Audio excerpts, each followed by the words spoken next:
Hello Games have recently introduced the totally game-changing, fully customizable Corvette ships into No Man's Sky, and they're not just starships, they are entire floating fortresses that you can design and build from the ground up.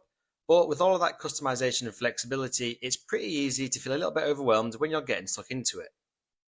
So today, I'm going to be giving you 10 essential tips to help you build the best Corvettes possible, so you'll get one that's powerful, stylish, and totally your own. So without further ado, let's go ahead and get stuck in.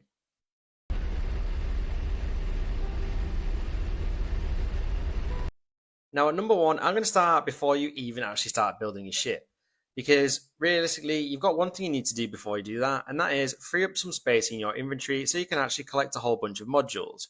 Now, if like me, you're a bit of a hoarder in No Man's Sky, you're not going to be able to collect many Corvette modules before your inventory is full. So each Corvette module, so things like your landing gear, your cockpits, your reactors, your thrusters, and so on and so forth, are all going to eat up your storage space real quick. So get rid of some junk before you actually head to the workshop in the first place. And not to mention, having more inventory space means you're able to carry more unique modules to make your ship look even better. I'd say perhaps maybe have 16 inventory slots free. That should do it. Otherwise, you're going to be running back and forth, dismantling junk, and trust me, that gets super frustrating super fast. At number two, build from the ground up. When it comes to Corvettes, think of yourself more as an engineer first and a decorator second, because the order you place your parts actually mattered. So always start at the foundation, your landing gear, obviously, because without it, your ship has nowhere to stand and you'll end up with an unusable mess instead of a starship. Next up, moving upwards, drop in a habitation module or two because this is your core structure and the heart of your Corvette. And it's also where any crew and equipment is going to live. And from there, move forwards to the cockpit or upwards, forwards or upwards either way. Don't forget to add an access module so you can actually get inside the damn thing and fly your ship. It is tempting to start sticking wings and plating everywhere, but trust me, that's how you burn through your 100 external part limit way too fast. So instead, visualize the shape of your Corvette before you actually commit to it. Are you building a sleek fight style ship or a blocky battleship? That mental blueprint saves you headache later.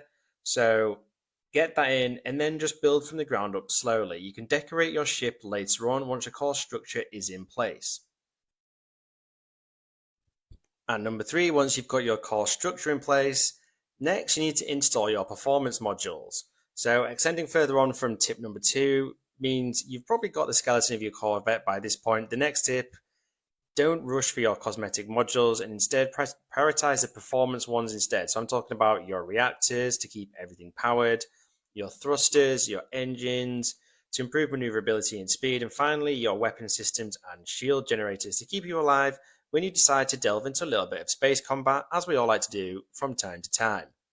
Put these in early so your Corvette isn't just pretty, it actually makes a good functioning battleship.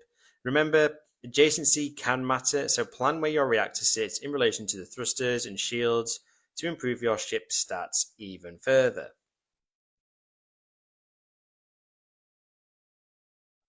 Number four, gather your Corvette modules smartly.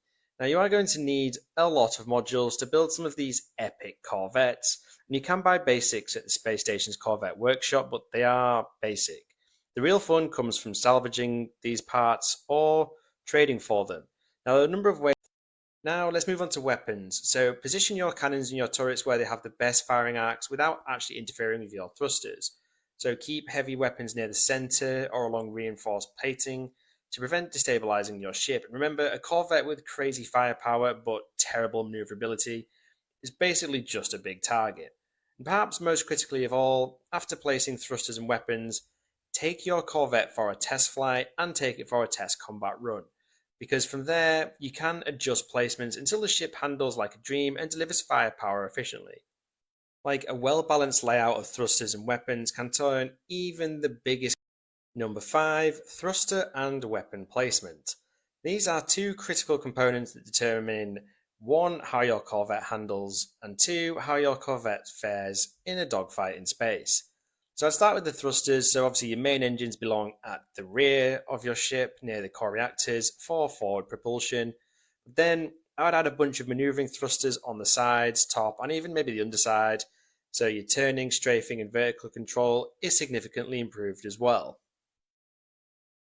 It's all about balance when it comes to thrusters, so symmetrical placement ensures your ship doesn't drift or spin uncontrollably, and spreading them out gives smooth handling even when you're fully loaded.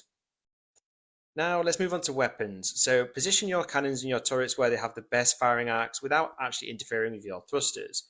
So keep heavy weapons near the center or along reinforced plating to prevent destabilizing your ship. And remember, a Corvette with crazy firepower but terrible maneuverability is basically just a big target. And perhaps most critically of all, after placing thrusters and weapons, take your Corvette for a test flight and take it for a test combat run, because from there you can adjust placements until the ship handles like a dream and delivers firepower efficiently. Number 6, make use of the ability to save draft builds. So if you so desired, the Corvette workshop will allow you to rip apart your existing ship and rebuild it completely differently, but then you can save it as a draft in case you're not 100% sure about your design. Now this draft save ability allows you to create whatever the hell you want, and it means you can experiment, and it basically gives you the freedom to test out designs without any consequences, so definitely make use of it.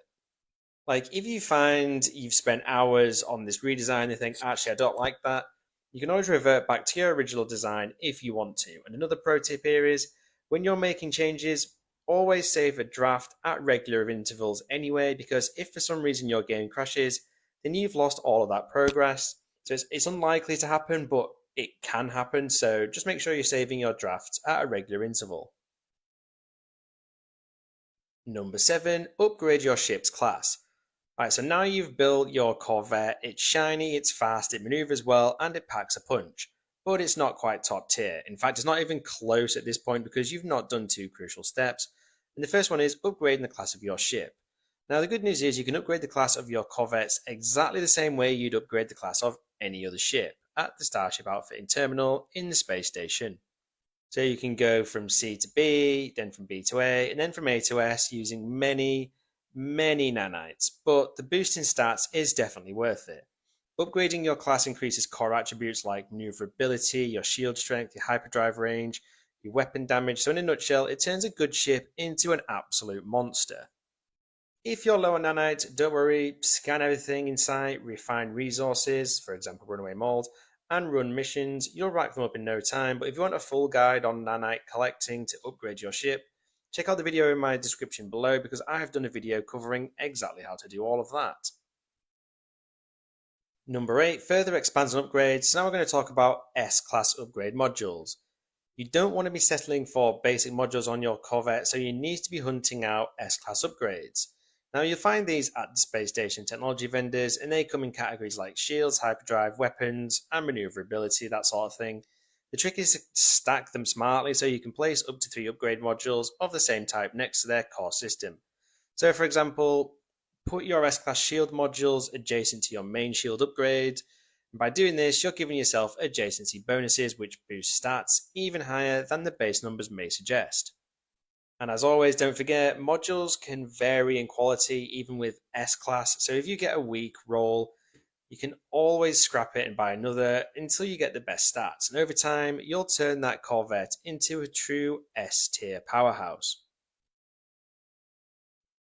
Number 9, let's talk about your interior functions. Now, you've got the frame of your Corvette built, you may have even upgraded it at this point, but now it's time to make the inside just as epic as the outside. And with your Corvette's interior, function does matter just as much as style, so I'd highly recommend installing your core functional modules in places where you're most likely to be there the most often. So, for example, your cockpit, you'll be up and out of there all the time.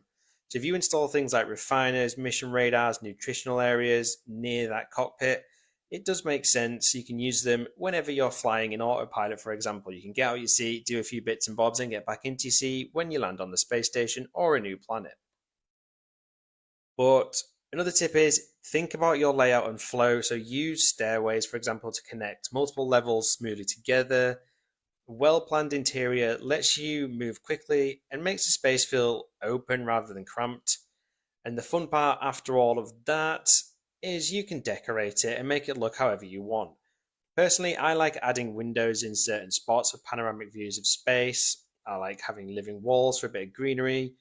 Now place personal items or lights to give your Corvette a little bit of character. I mean, after all, your Corvette isn't a ship, it's a mobile base, so make it functional for crafting and storage first, but then also decorate it how you desired. A visually appealing interior makes long voyages way more satisfying.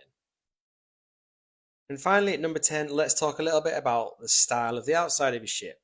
One of the easiest mistakes to make is waiting until the very end to choose the colour scheme of your new Corvette. Why is that a mistake? Well, the reason being is if your Corvette gets really complicated, especially once you place dozens of modules and trims and decorated modules and whatever else, some of the early parts you snapped in may not be recolorable anymore. So pick your color scheme early before your build gets a little bit too advanced, and that way all your modules match right from the start and you don't end up with a half painted ship that you can't really fix. You can still tweak a few things once it's done, but locking in your base colors at the beginning saves you a bit of a headache later on. Well, there you have it, folks. There are 10 essential tips when it comes to building and maintaining the best Corvette ships in No Man's Sky. If there are any other tips you think are worthy of this list, please leave a comment below letting us know what those tips are. But anyway, I hope you enjoyed this video and I hope you found it useful to some degree. I'd love to hear how you're building your Corvettes in the comments, so let me know that as well. And if you are still here, it would be totally awesome if you could support my channel by hitting those like and subscribe buttons. You can now become a channel member as well, and as always, thank you for watching this video, and I hope to catch you in my next one.